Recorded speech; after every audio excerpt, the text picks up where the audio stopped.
ಹಿಂದೆ ಬರ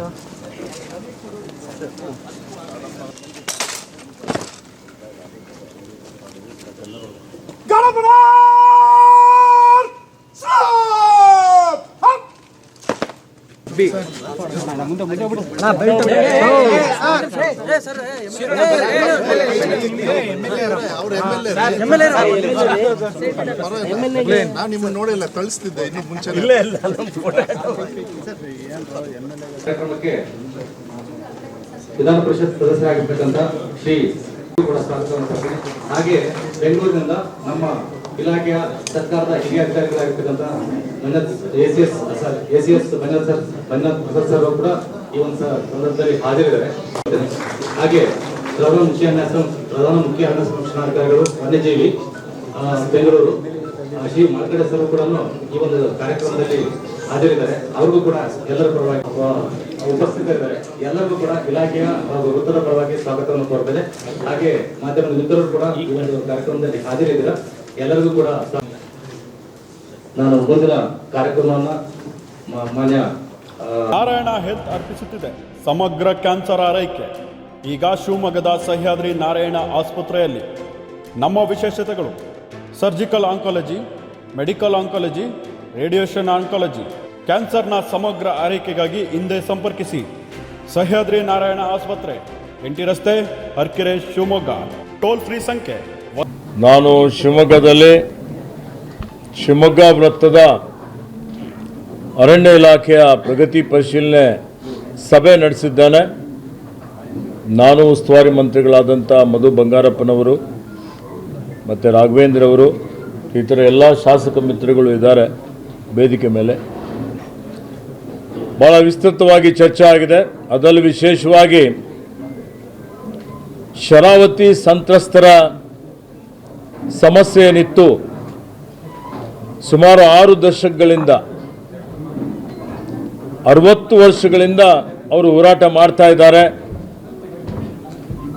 ಲಿಂಗನ್ಮಕ್ಕಿ ಜಲಾಶಯ ನಿರ್ಮಾಣ ಮಾಡಿ ಇಡೀ ರಾಜ್ಯಕ್ಕೆ ಬೆಳಕು ಕೊಟ್ಟು ಇವತ್ತು ಅವರ ಭೂಸ್ವಾಧೀನ ಮಾಡಿಕೊಂಡು ಅವರಿಗೆ ಸರ್ಕಾರದ ವತಿಯಿಂದ ಪುನರ್ವಸತಿ ಕಲ್ಪಿಸಿಕೊಟ್ಟರು. ಅದು ಅರಣ್ಯ ಇಲಾಖೆ ಜಮೀನು ಅಂತೇಳಿ ವಿವಾದ ಆಗಿ ಕೆಲವೊಂದು ತಾಂತ್ರಿಕ ಸಮಸ್ಯೆಗಳಿಂದ ಇಲ್ಲಿಯವರೆಗೆ ಅವರಿಗೆ ಹಕ್ಕು ಕೊಡಲಿಕ್ಕೆ ಆಗಿರಲಿಲ್ಲ.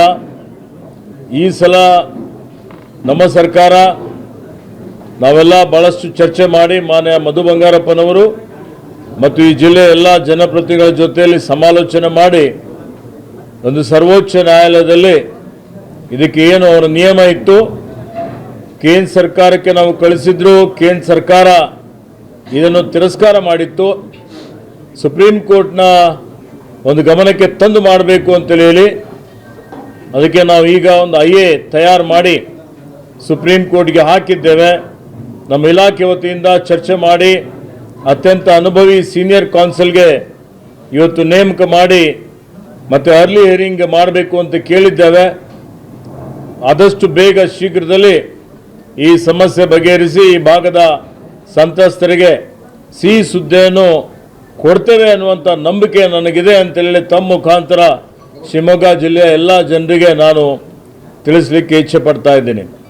ಇದು ಶಿವಮೊಗ್ಗದಲ್ಲಿ ಏನೊಂದು ಬಹಳ ದಿವಸದಿಂದ ಸಮಸ್ಯೆ ಅರಣ್ಯ ಹಕ್ಕು ಕಾಯ್ದೆ ಜಾರಿಗೆ ಬಂದು ಸುಮಾರು ವರ್ಷಗಳಾಗಿದೆ, 20 ವರ್ಷ ಆಗ್ತಾ ಬಂದಿದೆ. ಆದರೆ ಅನೇಕ ಜನ ಬಡವರ ಏನು ಅರ್ಜಿ ಹಾಕಿದ್ದಾರೆ, ಅರ್ಜಿಗಳು ಇತ್ಯರ್ಥ ಆಗದೆ ಅಥವಾ ತಿರಸ್ಕಾರಗೊಂಡು ಸುಮಾರು 1 ಲಕ್ಷ ಪ್ರಕರಣಗಳು ಬಾಕಿ ಇದ್ದಾವೆ. ಈ ಪ್ರಕರಣಗಳನ್ನು ಇತ್ಯರ್ಥ ಮಾಡಬೇಕು ಅಂತೇಳಿ ಹೇಳಿ ಸಮಿತಿಗಳ ರಚನೆ ಆಗಬೇಕು. ಸರ್ವೋಚ್ಚ ನ್ಯಾಯಾಲಯನು ತೀರ್ಪನ್ನು ಕೊಟ್ಟಿದೆ, ಪುನಃ ಪರಿಶೀಲನೆ ಮಾಡಬೇಕು ಅಂತೇಳಿ ಹೇಳಿ ಆ ಪುನಃ ಪರಿಶೀಲನೆ ಮಾಡುವವರೆಗೆ ಯಾವುದೇ ರೀತಿಯ ತೊಂದರೆ ಕೊಡಬಾರ್ದು ಅನ್ನುವಂಥ ಮಾತನ್ನು ನಾನು ಈಗಾಗಲೇ ಅರಣ್ಯ ಅಧಿಕಾರಿಗಳಿಗೆ ಸೂಚನೆಯನ್ನು ಕೊಟ್ಟಿದ್ದೇನೆ. ಅದೇ ರೀತಿಯಲ್ಲಿ ಸರ್ಕಾರದ ಮಟ್ಟದಲ್ಲಿಯೂ ನಾವು ಚರ್ಚೆ ಮಾಡ್ತಾ ಇದ್ದೇವೆ. ಮತ್ತು ಇವತ್ತೇನು ಅತಿ ಸಣ್ಣ ಒಂದು ರೈತರಿದ್ದಾರೆ, ಯಾರು ಉಳುಮೆ ಮಾಡ್ತಾ ಇದ್ದಾರೆ, 3 ಎಕರೆಗಿಂತ ಕೆಳಗಡೆ ಇದ್ದಂಥವರು, ಅವ್ರಿಗೂ ತೊಂದರೆ ಕೊಡಬಾರ್ದು ಅನ್ನುವಂಥದ್ದು ಹೇಳಿ ಇವತ್ತೇನು ಒತ್ತುವರಿ ಪ್ರಕರಣಗಳು ನಡೀತಾ ಇದೆ. ಇವತ್ತಿಗೂ ಅಲ್ಲಿ ಇಲ್ಲಿ ಇವತ್ತೇನು ಶುಂಠಿ ಬೆಳೆಯುವಂಥ ನೆಪದಲ್ಲಿ ಅಡಿಕೆ ಮರ ಬೆಳೆಯುವಂಥ ನೆಪದಲ್ಲಿ ಅರಣ್ಯ ನಾಶ ಮಾಡಿ ಒತ್ತುವರಿ ಮಾಡ್ತಾಗಿರ್ತಕ್ಕಂಥ ಅನೇಕ ಪ್ರಕರಣಗಳು ನಮ್ಮ ಗಮನಕ್ಕೆ ಬರ್ತಾ ಇದ್ದಾವೆ. ಇದನ್ನು ಇಲಾಖೆ ಸರ್ಕಾರ ಅತ್ಯಂತ ಗಂಭೀರವಾಗಿ ತೆಗೆದುಕೊಂಡಿದೆ. ಯಾರಾದರೂ ಅತಿಕ್ರಮಣ 1 ಇಂಚು ಜಮೀನು ಅತಿಕ್ರಮಣ ಮಾಡಿದ್ರೂ ನಿರ್ದಾಕ್ಷಿಣ್ಯವಾಗಿ ಕಾನೂನು ರೀತಿಯ ಕ್ರಮ ಆಗ್ತದೆ, ಕ್ರಿಮಿನಲ್ ಮೊಕದ್ದಮೆ ಆಗ್ತದೆ. ಹೊಸದಾಗಿನೇ ಅಂತ ಹೇಳ್ತಾ ಇದ್ದೇನೆ ಇವತ್ತಂತೇಳಿ ಹೇಳಿ ನಾನು ಎಲ್ರಿಗೆ ಸೂಚನೆ ಕೊಡಲಿಕ್ಕೆ ಇಷ್ಟಪಡ್ತಾ ಇದ್ದೇನೆ.